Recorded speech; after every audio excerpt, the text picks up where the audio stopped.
Hi guys! Have a great day everyone! For today's video, magluluto tayo ng kakaibang ulam pero swak sa panlasa. Ang lulutuin natin today guys is adobong talong with okra. So yun guys, adobong talong with okra, and syempre, lalagyan natin siya ng isaw and dinurog na adobong mani. And also, lalagyan din natin siya ng soy sauce and oyster sauce. So, lahat ng ito guys, yan guys, ingredients natin. Yan. So, kung nakikita nyo yung mga ingredients guys, is lahat po yan is worth 50 pesos lang na nagastos natin. Maliban po doon sa onions and sa garlic. And yan guys. So, later is, iluluto natin siya. So, yun guys, set na po tayo ng pagluto. So, una po guys is, hindi na siya lalagyan ng mantika. Again, dito lalagyan ng mantika. Unahin natin ang bawang, ay sibuyas, tapos bawang. Yan guys, tapos, halo-haloin lang natin.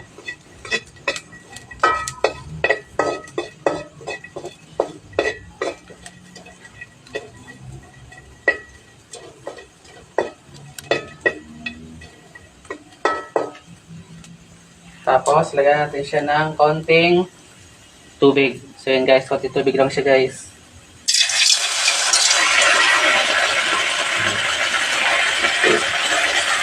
Yan, para maluto yung dito. Yes. So, yun guys. After na guys is, ilalagay natin tong ating mga isaw. Yan.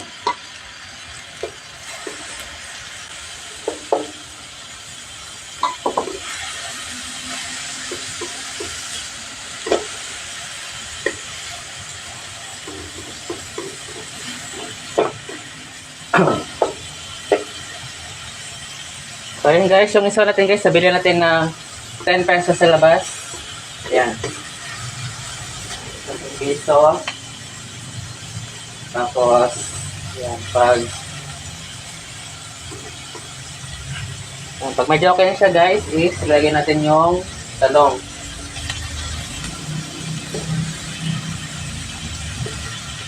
Talong at okra. Yan, pagsakay natin siya.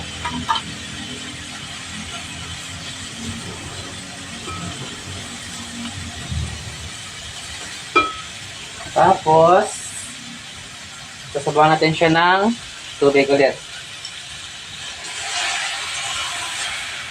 Ayan. So, yan. And, tatakpan. So, hintayin tayo ng mga 5 minutes muna guys. Yan. Hintayin tayo ng 5 minutes guys. Pag kumulo na is, bilagyan natin siya ng soy sauce and oyster sauce. At ayun guys, i-check na po natin kung kumukulo na siya. So, check natin. Kita ba? Okay. Ayan. So, pag nagbo-boil na siya, kita niyo siya nagbo-boil is, lalagyan natin siya ng konting toyo. Ayan.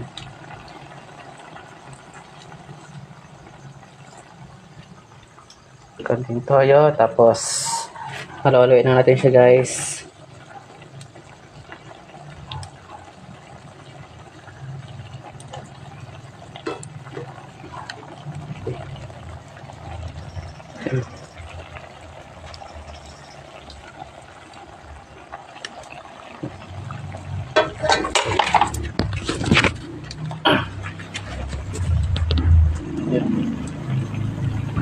So yan guys. Ayan. So yan guys. Kumukulo na siya. Hintayin natin na medyo mawala yung kanyang tubig. Yan. So, takpan natin siya ulit.